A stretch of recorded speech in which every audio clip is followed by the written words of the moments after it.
пия този ром.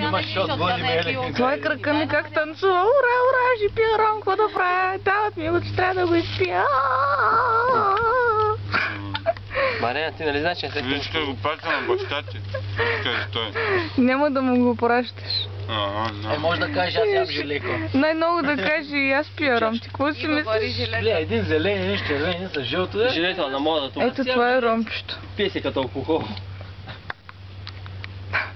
Те, защото са ферментирали, затова имат влиянието на алкохола. На зелените са много яки, бе. Много са яки. Не, бе, човек, червеното и зеленото вкуса е просто различно. Да. Еднакъв алкохол съм служила. За едно пиш Савой купи. Направете сметка, че няма да кажеш на вашите едно на здраве. не знам колко са всички са тук. Айде. 800 мг. Каза момчето на здраве, ще трябва да го уважат всички.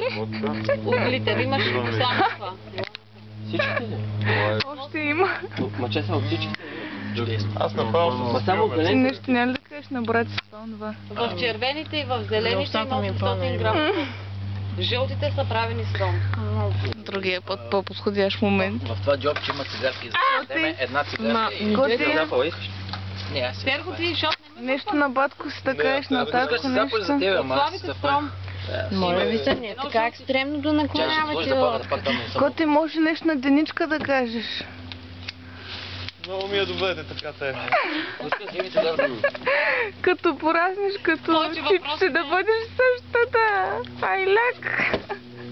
Я беше единичка. На Сергей племенничката. Като пораснеш. Дигни се краката. То мобит, Ти шаре, той сандвич, който е в половин час, брат. Няма изяждане обаче. Няма изяждане. трябва да такова да... Това е малко тук идеме на някакви по-буйни, нали? Някакви такива. Ти лут ли си, бе? Ще почна по-добре. Кой е по-бойни? Викаш едно голямо такова за 8 човека кано. Такова, тия гумините. Да. Много яка Жълтите. Да го снимам ли или не е удобно? Жълтите, жилетите. Снимам. Ти ще казваш да снимам задник, какво да правя. Там вече трябва. Това нещо в лодката. Ако идеме на уния войните, там не трябва нищо да носим. Само ти е лек около теб. Той има нещо друго. Нито цигари, нито бири. А той има тук буйни, не? Има, една колежка ходи, тя с те там... и те си ходят, обаче там си Там има има и... инструктор. Да, т.е. тях, нали? И един инструктор върви с канон и там още един отпред. И отзад са примерно 2, 3, 4. Ето това ще е Пак е тук. 6 ляна. Те са с това, там с каяци, ме. Да. И първо се... Виж, това костенурка има зад на тишолапката точно. Къде? Ето, виждате ли ако сте? Лей, супер. Къде? Ето точно те. Да, ама то не е като... Как плува и маха с кръчички и ръченца.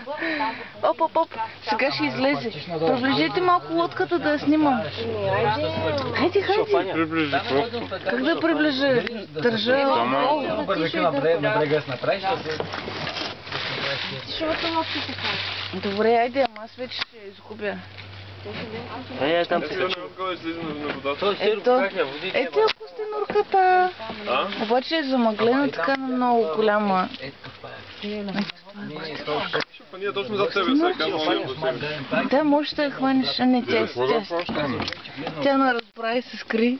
Тя е от костенурките нинджа. Опа! То ти е нинджа.